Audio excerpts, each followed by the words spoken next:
Ibnu Khaldun atau Khaldun al-Hadrawi dikenal dengan panggilan Waliyuddin Abu Zaid Qadi al-Qudot.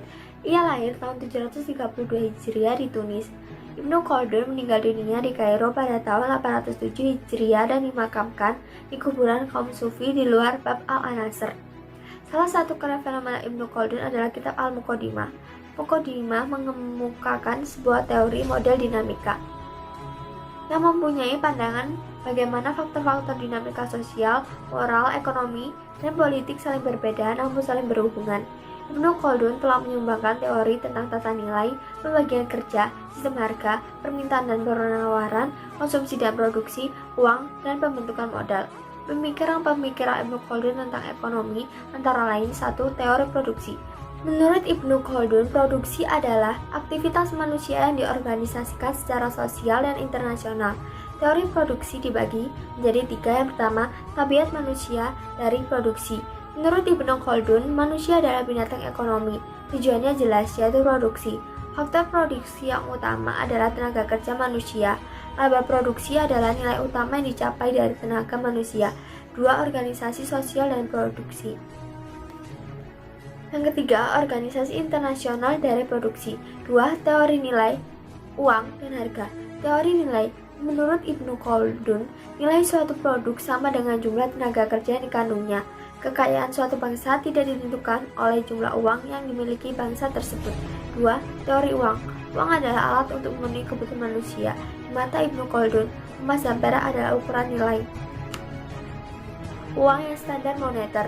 3. Teori harga. Ibnu Khaldun menekankan bahwa kenaikan penawaran atau penurunan permintaan menyebabkan kenaikan harga. Demikian pula sebaliknya. Faktor yang menetapkan penawaran menurut Ibnu Khaldun adalah permintaan, tingkat keuntungan relatif, tingkat usaha manusia, besarnya tenaga buruh termasuk ilmu pengetahuan dan keterampilan. Faktor-faktor yang menentukan permintaan adalah pendapatan, jumlah penduduk, kebiasaan dan adat istiadat, serta pembangunan dan kemakmuran. Yang ketiga, teori distribusi. Menurut Ibnu Khaldun, harga suatu produk terdiri dari 3 unsur, yaitu gaji, laba, dan pajak. Yang pertama ada gaji. Gaji nilai suatu produk adalah sama dengan jumlah tenaga kerja yang dikandungnya. Harga tenaga kerja adalah basis harga suatu barang. Namun harga tenaga kerja itu sendiri ditentukan oleh hukum permintaan dan penawaran. 2. Ada laba. Laba adalah selisih antara harga jual dengan harga beli yang diperoleh oleh pedagang. Bagi Ibnu Khaldun, hakikat pedagang adalah membeli dengan harga murah dan menjual dengan harga mahal. Yang ketiga ada pajak. Negara merupakan faktor penting dalam produksi, yakni melalui pembelanjaan yang akan mampu meningkatkan produksi. Keempat, teori siklus. Yang pertama, siklus populasi. Semakin banyak populasi, semakin banyak pula produksinya. Demikian juga sebaliknya. Yang kedua, siklus keuangan publik. Yang pertama, pengeluaran pemerintah. Bagi Ibnu Khaldun, negara meningkatkan produksi dan dengan pajaknya negara membuat produksi menjadi lesu. Yang kedua, perpajakan.